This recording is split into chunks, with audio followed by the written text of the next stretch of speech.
নমস্কার বন্ধুরা, আজকে চলে এলাম তোমাদের যে কথা দিয়েছিলাম নেপালের জনকপুর থেকে দ্বিতীয় যে ডেস্টিনেশনে যাব সেটা কয়েকদিনের মধ্যেই দেব। তো সেটা হচ্ছে কালিঞ্চক। সেই কালিঞ্চকের কুড়ি ভিলেজ, এবং সেই কুড়ি ভিলেজটি ভগবতী শ্রাইনের খুব কাছে। যেমনটা আমরা ভারতবর্ষে অমরনাথ শ্রাইন আছে, তেমনি নেপালে ভগবতী শ্রাইন, মা ভগবতী সেখানে বাস করেন। বড়দিনের ছুটিতে গিয়েছিলাম নেপাল ভ্রমণে। এটা তার 2 নম্বর জায়গা, সেই কুড়ি ভিলেজ। এবং সেই কুড়ি ভিলেজটি অত্যন্ত ঠান্ডা এবং প্রাকৃতিক কারণে তার আবহাওয়া দেখে, সেখানকার মানুষের রুচি দেখে সেই জায়গাটিকে বলা হয় যে নেপালের ইউরোপ। আর এই পথে প্রবাসে বইখানি সেই ভ্রমণের একটি দারুণ বই, আর আমাকে ভীষণ টানে। এ দেখুন, যাওয়ার পথে পাহাড়ের মেয়েরা কত পরিশ্রমী হয় তার একটা উদাহরণ পেলাম। পিঠে এক বোঝা কাঠ নিয়ে হেঁটে চলেছে। যেতে যেতে পার হলাম তমকোশি রিভার। তমকোশি যে ব্রিজ, রিভারের বেশ চওড়া নদী, সেই নদী পার হলাম। রুক্ষ ধূসর সেই প্রকৃতি। এরপর আমাদের ড্রাইভার দাদা নিয়ে এসে দাঁড় করালো মনোকামনা বলে একটি বড় রেস্টুরেন্টে দুপুরের লাঞ্চ সারার জন্য। তো আমরা সবাই একটু রেস্টও নিলাম আর দুপুরের লাঞ্চও সারলাম। পাহাড়ের চড়াই উতরাই পথ, দীর্ঘ 4 ঘন্টা জার্নির পরে একটু যেন হাঁপ ছেড়ে বাঁচলাম। তারপরে আরও 2 ঘন্টা যাওয়ার পর এসে পৌঁছলাম সেই কুড়ি ভিলেজ সোনাপতি হোটেল। আমাদের আগেই বুকিং ছিল, আমি দিয়ে দেব। আমার ছেলে ওই হোটেলের ঢোকার মুখে যে ছোট্ট একটা ব্রিজের মতো জায়গাটা, সেখানে এই কুকুরছানাগুলোকে দেখে ভারী আনন্দ পেয়েছে, তাই একটু দাঁড়িয়ে পড়েছে। দেখুন কি সুন্দর দেখতে কুকুরছানাগুলি। আর এখানে নামার পরেই না নিজে নিজেই দাঁত হাত পা সব ঠকঠক ঠকঠক করে কাঁপছে। মাইনাস টেম্পারেচার, তো আমাদের তো অভ্যেস নেই। -7 ডিগ্রি তখনই বিকেল 4টে বাজে। আর খিদেও পেয়েছে, মনে হচ্ছে একটু গরম কফি বা গরম চা এসব খায়। এই করতে করতে হোটেলে রুম দিতে দিতে একটু প্রকৃতিটা দেখলাম।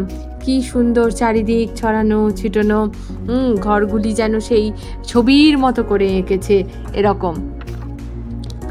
আসলে পাহাড়ের ঘরগুলি না এরকমই হয়, দেখে শালে বলে। তো আমরা রেস্টুরেন্টের মধ্যে মা ছেলে তার বাবা মিলে একটু কিছু খাওয়া যায় কি না সেদিকেই দেখতে এলাম। তো বলল যে ওখানে ওই কি বলে ওটাকে, বনফায়ার চলবে। তো সেই বনফায়ারে সবাই ওখানে নাচাগানা করবে, খাবারের বন্দোবস্ত আছে। তো সেখানেই গেলাম, দেখলাম হ্যাঁ অনেক সব গ্রুপ করে করে এসেছে যারা বেড়াতে, পর্যটকেরা সব নিজেদের মতো করে গুছিয়ে বসে আছে। আর মাঝখানে করে একটা আগুন জ্বলছে, প্রচণ্ড ঠান্ডা। মা ছেলে আমরা থুপ্পা নিলাম, গরম গরম খাচ্ছি, কিন্তু মোটেই মনে হচ্ছে না। জ্বলন্ত নামিয়ে দিচ্ছে, তাও অনায়াসে খাওয়া যাচ্ছে। আর সেই বনফায়ারের মধ্যে বসে বসে তারা দেখুন কীরকম আনন্দটা করছে। আর নববর্ষের আনন্দ।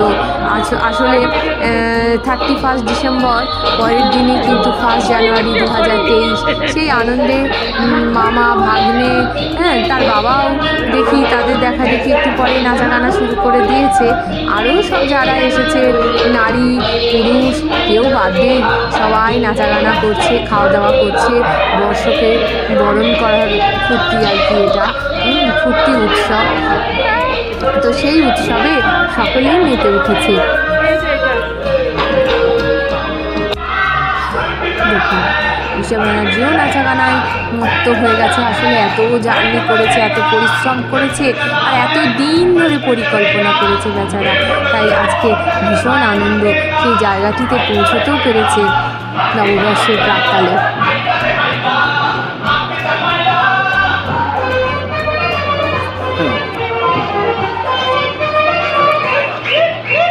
অনেকক্ষণ চলল এসব।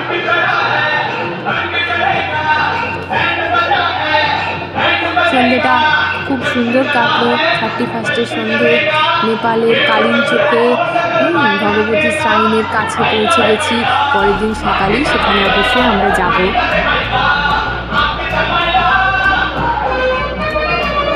আমিও বসে বসে একটু একটু হাত পা গা হাত দোলাচ্ছি আর কি।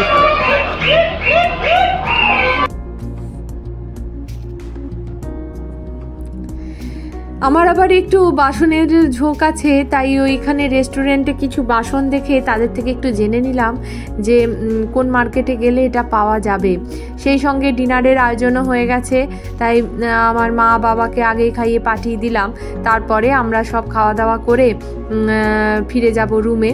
তো রুমগুলিও বেশ ভালো দিয়েছিল, কিন্তু সবচেয়ে যেটা জল, একদম গরম ফুটন্ত জল দিচ্ছে, কিন্তু তাও মনে হচ্ছে না যে ওটা ফুটন্ত।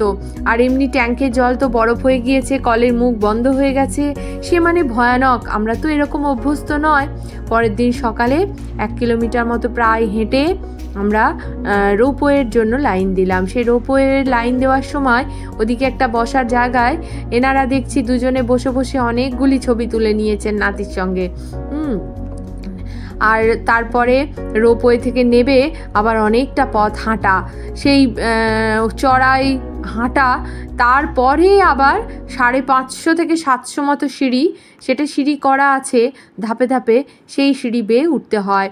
13,000 ফিট উঁচু, কম নয় কিন্তু। দেখুন, আর এখানকার পাহাড়ের পাথরগুলি দেখুন কেমন।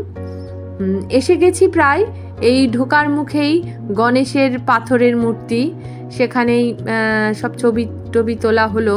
আর সামনেই দেখা যাচ্ছে ধূম্র ধূসর আকাশ, পাহাড় সব মিলেমিশে একাকার, গভীর খাত, ভয়ানক আবার সুন্দর, প্রকৃতির এক নতুন খেলা। এ দেখুন মা ভগবতী, আমরা চলেই এসেছি। এখানে এসে ভারতবর্ষের পতাকা নিয়ে ছবিও তুললাম।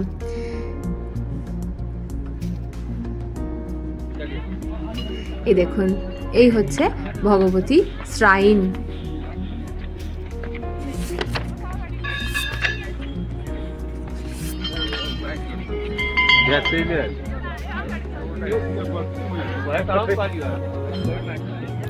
কালী বলে তার পায়ের তলায় নিজের সব বিছিয়ে দেয়নি, তার বিষ দাঁত ভেঙে তাকে নিজের বাঁশির সুরে খেলিয়েছে। তাই একদিন যে ছিল নিষ্ঠুর, আজ সেই হয়েছে কৌতুকের। তাই বরফ পড়লে কোথায় ভয় পেয়ে ঘরে লুকিয়ে আগুন জ্বালবে মানুষ। মানুষ বেরিয়ে পড়লো বরফের বুকের উপর পা রেখে কালীও দমন করতে। কি সুন্দর বর্ণনা দেখুন, পথে প্রবাসে থেকে পড়ে এ যেন মিলে যাচ্ছে। এরপরে ওখান থেকে ফিরে আমরা গাড়ি নিয়ে চলে এলাম দোলখা ডিস্ট্রিক্টে ভীম মন্দিরে। এটি তৈরি করতে প্রায় 2 লাখ টাকা লেগেছিল বলে এই মন্দিরটির নাম দোলখা মন্দির। এটি বহু প্রাচীন মন্দির। এখানে রাধেশ্যাম নাম উচ্চারিত হচ্ছে, শ্রীকৃষ্ণের ভোগ হয়, রাধারানীর ভোগ হয়, ভীমের ভোগ হয়, পঞ্চপাণ্ডবের ভীমের, তারপরে বাকি সব ঠাকুরের ভোগ হয়।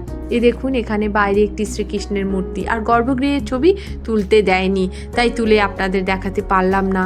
তবে জায়গাটি খুব সুন্দর এবং অতি প্রাচীন, সে শ্যাওলা দেখেই বোঝা যাচ্ছে। এরপর ফিরে গেলাম মনে একরাশ আনন্দ, একরাশ অভিনবত্ব নিয়ে। সেই মনোকামনায় এসে সন্ধেবেলায় একটু রুটি ঘুগনি খেলাম। খাওয়া দাওয়া সেরে ফিরে এলাম আবার সেই জনকপুর স্টেশনে। ফার্স্ট ক্লাসের টিকিট এইভাবেই পাওয়া যায় ওখানে। দেখুন,